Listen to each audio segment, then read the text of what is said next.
மக்களே கொஞ்ச நாளைக்கு முன்னாடி ஒரு குட்டி பையனுக்கு ஒரு அழகான மீன் தொட்டியை நைட்டு நேரத்தில் செஞ்சு கொடுத்தோம். அந்த பையனோட மீன் தொட்டியில் இப்போ எந்த மீனுமே இல்லை, வெறும் ஏர் மோட்டரை போட்டு ஏர் மட்டும் போட்டு வச்சிருக்கான். ஒரு வாரமா ஓடிக்கிட்டு இருக்கு. அது மட்டும் கிடையாது, நான் மீன் தராம ஏமாத்திட்டேன்னு அழுதுகிட்டு இருக்கான். ஆனால் உண்மையை சொன்னா அவனுக்காக பிடிச்சிட்டு வந்த மீன் எல்லாத்தையும் நம்ம அவுரி மீன் தின்றுச்சு. இப்போ வேற வழியே கிடையாது, நான் தொட்டியில் வச்சிருக்க வேற மீனை தான் அவனுக்கு கொடுத்தாகணும். சரி ஏதாவது மீனை பிடிப்பேன்னு சொல்லி உள்ள விட்டு எடுத்து பார்த்தா எடுத்தோன்னு பார்த்தீங்கன்னா ஒரு நல்ல ஜிலேபி மீன் கிடைச்சு. அவனுக்கு கொடுக்க போற முதல் மீன் ஜிலேபி மீன் தான். அடுத்த ஒரு சில்வர் கெண்ட குஞ்சு கிடைச்சிச்சு. அதுக்கப்புறம் பார்த்தீங்கன்னா நம்ம அள்ளிச்செடி வச்சிருக்க அந்த தொட்டியில் உள்ள விட்டு எடுத்து பார்த்தா அதுல பார்த்தீங்கன்னா ஒரு அழகான ஜொல்ஃபிஷ் வச்சிருக்கேன் நண்பர்களே. நானு அது கூடவே பார்த்தீங்கன்னா நான் ரொம்ப நாளாக காணோன்னு தேடிக்கிட்டு இருந்தேன் என்னோட புள்ளி வச்ச மௌலி. இது பார்த்தீங்கன்னா இப்போ மாசமா இருக்குது, அதனால அதை உள்ள விட்டுட்டு நம்ம ஜொல்ஃபிஷை மட்டும் எடுத்து டப்பில் போட்டுட்டேன். போதுமாடான்னு கேட்டால் பத்தாது, இன்னும் கொஞ்சம் மீன் பிடிச்சிட்டாங்க மாமாண்ணா. அதுக்கப்புறம் பெரிய பெரிய மீனாக பிடிச்சி கொடுத்தேன். நல்ல பெரிய ஜொல்ஃபிஷ், ரெட் கலரு, ப்ரௌன் கலரு, ராலு நிறைய பிடிச்சிட்டேன். பிடிச்சிக்கிட்டு இருக்கும்போது நம்ம கொடுக்கு பாண்டி குறுக்க வந்துட்டாங்க. அவனை பார்த்தோன்னா ஒரே அடங்க ஞாபகம் இருக்கா? இந்த கொடுக்கு பாண்டியை ரொம்ப நாளாக நம்ம வளர்க்குறோம், 8 மாசமா வளர்த்துட்டு இருக்க மக்களை. இந்த நண்டை கேட்டு ஒரே அடம். சரி வேற வழி இல்லாமல் எடுத்துட்டு போன்னு கொடுத்துட்டேன். பிடிச்ச எல்லா மீனையும் பார்த்தீங்கன்னா ஒரு டப்பில் போட்டு அவங்க வீட்டுக்கே எடுத்துட்டு போயாச்சு. உள்ள பாருங்க எப்படி அடம் பிடிச்சிருக்காங்க. நான் வீட்டுக்குள்ள வரதுக்குள்ள நண்டை கையில பிடிச்சி டேங்க் உள்ளே போட்டுட்டான். கொஞ்சம் கூட பயப்பட மாட்டேங்கிறான் நண்டை பார்த்து.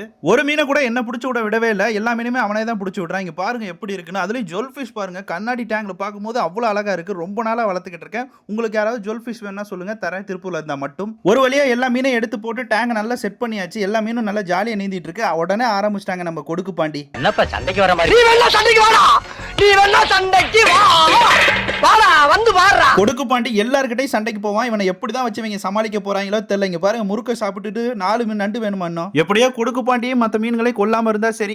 கொடுக்கு பாண்டி நல்லா வளர்ப்பல்ல. டேய் வளர்க்கலன்னா நீ பாத்துக்கிட்டா ஒழுங்கா. நீ வளர்த்துருவல்ல. கொடுக்கு பாண்டி நீ பாத்துப்பியா பாத்துக்க மாட்டியா?